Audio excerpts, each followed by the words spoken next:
Interceptions thrown already. We'll see. Do they rely more on the ground game here? They may have to change things offensively to try and settle things down, not just for the guy throwing the ball, but for the rest of the offensive unit, because his confidence has to be shaken a little bit. And you just wonder, is the backup going to start to warm up a little bit over on the sideline? All right, different topic here. 2018, the Super Bowl, traveling north, far north to Minneapolis. Early predictions for that one. Who you got? Well, you know, everyone's still waiting in the NFL for a home team to play in its home stadium, right? So could the Vikings be that team? I'll start in the NFC, and I'm going to say no. I think Seattle. Starting to get near that maybe last run with their defense. But Earl Thomas returns. I like Seattle coming out of the NFC. How about you? Well, I'm actually going to take a Dallas Cowboys NFC title run. I think that they came so close this year, probably most talented going into next year. I like that one. Well, in the AFC, I'm going to go with a team that if they improve their defense and their quarterback stays healthy, they could be that team, the Oakland Raiders. Okay, I'm going dark horse. Cleveland Browns. Let's go. Hey, from worst to first. And how about the call here? They need 2 yards in their own territory on 4th down, and they're going to go for it. They'll put 2 receivers left, 2 to the right. Check four. Hey, Tuesday. Back now in Atlanta.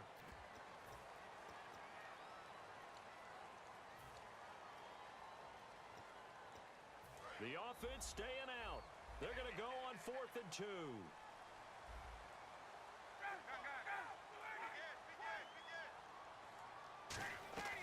The Falcons will go for it. It's Ryan.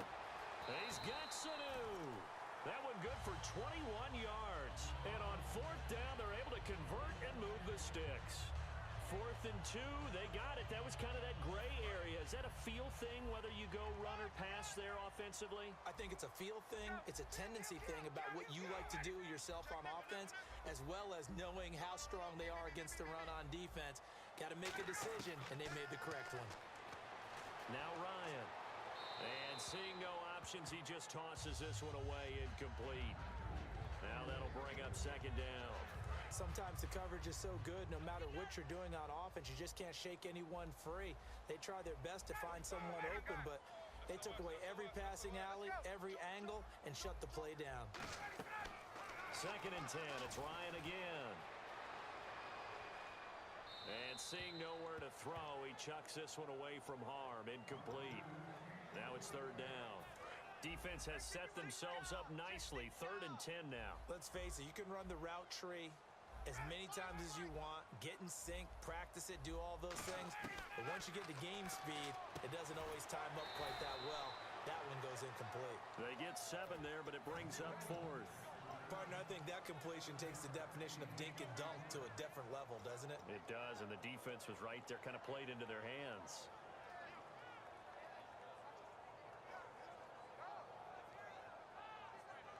And no move by Dan Quinn to get the offense off the field. They're staying out there, and they're going for it on 4th. And the back goes into motion.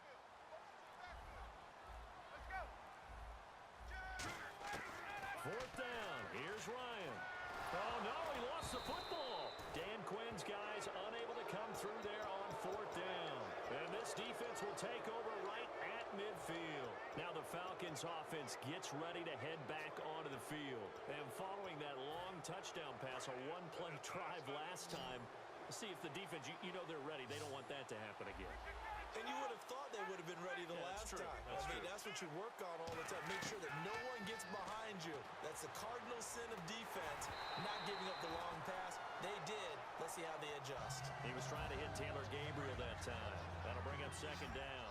And that was incomplete, but I don't know how much of that falls on the quarterback. He was pressured. Brandon, the rush showed up so fast, the quarterback had no chance to get the ball downfield. The left side completion to Jones. And all the way down to the 9. A big play there. Ryan to Jones. 41 yards. Coaches really don't care from what position they get this, but run after the catch ability, rack ability, is often the difference between winning and losing and changing field position. And he'll take it into the end zone. Touchdown, Atlanta. Devontae Freeman. A 9-yard touchdown run. And the Falcons have taken the lead here in the fourth. And how about that giving us our 5th lead change of the game? It's been back and forth. No doubt about it. And right now, they're ahead, but they can't relax at all because if we've had 5 lead changes, I'm kind of betting on a 6th. Yeah, we might see a 6th. Atlanta now coming out on the field. And last time this unit was out here, costly turnover, and then that turned into 6 points. They've got to make amends. And how many times have we sat in meetings with coaches and they use the term complementary football? Offense take care of the defense, defense take care of the offense. That didn't happen on the last possession. This is a chance for them to pick themselves back up and help their team. Yeah, we'll see if they can recoup and recover. So they complete the pass, and now they face a 2nd down. And at his size, he's a smaller back. You can get him to football. He can kind of get lost, make someone miss. It's good for him. Yeah, it's great for him. I like what you said there. Sometimes he gets lost in the traffic a little bit, but get him out in the open field into some space. That plays to his strengths the best and keeps him out of it where all the big boys are, you know, make someone miss in the open field. He can muster only a yard there, and they'll be left with a 3rd and very short. 3rd down now following the run.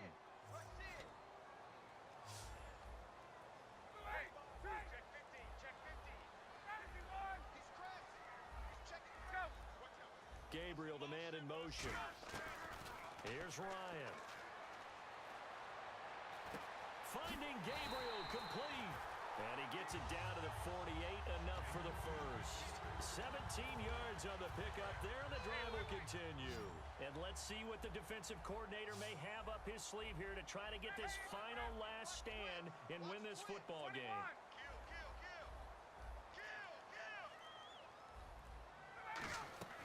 They'll run it now out of the gun. He'll get about 4 here, down to the 43-yard line. Vic Beasley able to make the tackle. And that's exactly what you want on a 1st down run. Pick up 5 yards, bring up 2nd and 5. The defensive line, though, they've got to figure out a way to out-leverage the guys up front because the offensive line is winning at the point of attack.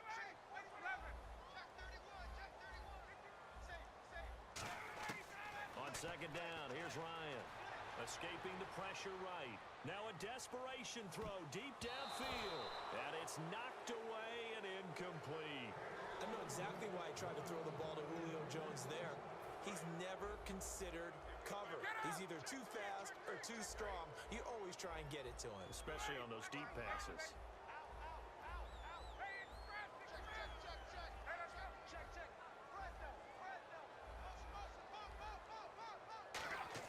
They'll look to throw. And he's going to be out of bounds down inside the 20. A gain of 26 on the 3rd down conversion. Well, even after all those interceptions, he's not deterred, still confident to go deep at work there. I think all the old rules about playing that position still apply. If things go wrong, you still act like you're the best player out on the field. You still care. And now a timeout defensively by the Falcons. It's just their first. They've got 2 more to use here in the final stages.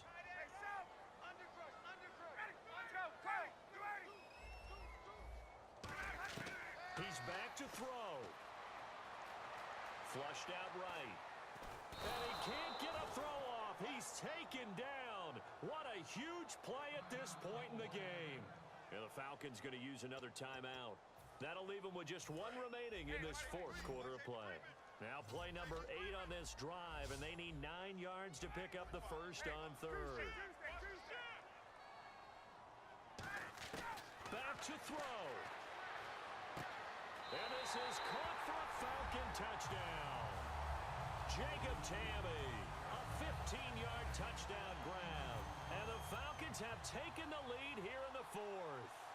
And touchdown and congratulations and 0 relaxation ahead of them, right?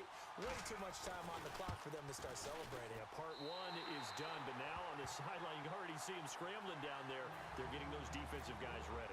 Yes, you have to get those guys ready, and you also have to talk to your special teams guys. Make sure the kickoff is exactly what you want and cover it well. Atlanta now coming out on the field. And they're going to need another score. Got one last time, but still down here. When you're playing catch-up, Every possession becomes crucial, doesn't it? It's vital. Get back out on the field, punch it in the end zone again. They know it's not easy, but what they do have going for them, they did score the last time. They think they've got a good formula working. And what about the defense? Well, now you're just saying to yourself, okay, gave up a score last time. What adjustments do we need to make to slow them down now and get the ball back for our own offense? Is it more pressure? Is it more zone? What do they have to do? They're trying to figure that out themselves. We'll see if they can figure that out right here. Boy, the evolution of the game and how these guys on plays like that can get out of the pocket, keep plays alive, it just makes things so much harder for defenses. It really does, and we're talking about an era in the game where the quarterbacks are the most athletically gifted that we've seen in the bunch. I mean, when you talk about collectively, it's unbelievable. So their ability to move is practiced now. It's not necessarily, oh, he just took off and you guys figure it out. When he takes off, everyone knows where to go now. They know how to run routes, change things, make themselves presentable for the quarterback. It's a lot of time that they put in on it. It's not just your static 1, 2, 3. This is where the ball goes anymore. He'll look to throw. A hit as he throws there, incomplete. He was trying to hit Taylor Gabriel that time, and that'll bring up second down. Well, any caused incompletion is good for a defense, but when you add to it that you get a little hit on the quarterback, knock him to the ground, make him think a little bit, hopefully knock him off his game, especially in a game of this magnitude, this tight in the fourth quarter, got to feel pretty good as a defense. Back to throw. And Jones has it over the middle. And taking it across midfield and inside the 45. Now whistles come in. We're going to get a timeout here by the offense. It'll be their third and final timeout, so as they talk things over, we'll step aside.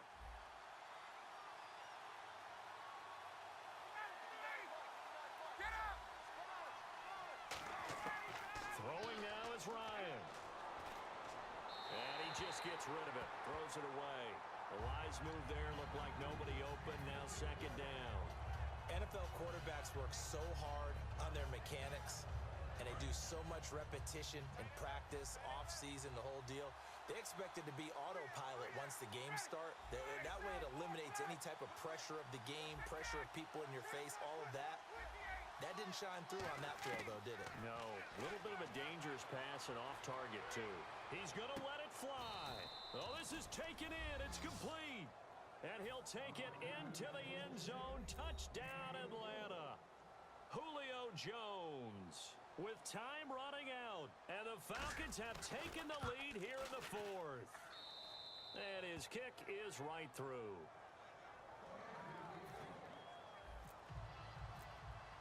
Now after the touchdown, it's Bosher to kick it away.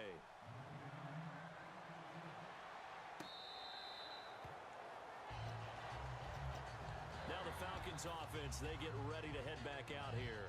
One possession game, time very much a factor.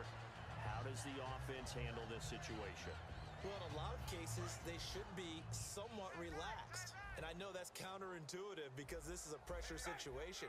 But this is Friday practice every week of the season. You go over this situation, having to go downfield, limited timeouts, got to get out of bounds and keep the drive going and set yourself up defensively. And he can't get a throw away. He's taken down. Now hold everything here. We're going to get a timeout by the offense. It's just their first. They've got 2 more to use here in the final stages. So the defense gets to the quarterback. Now the offense backed up on second down.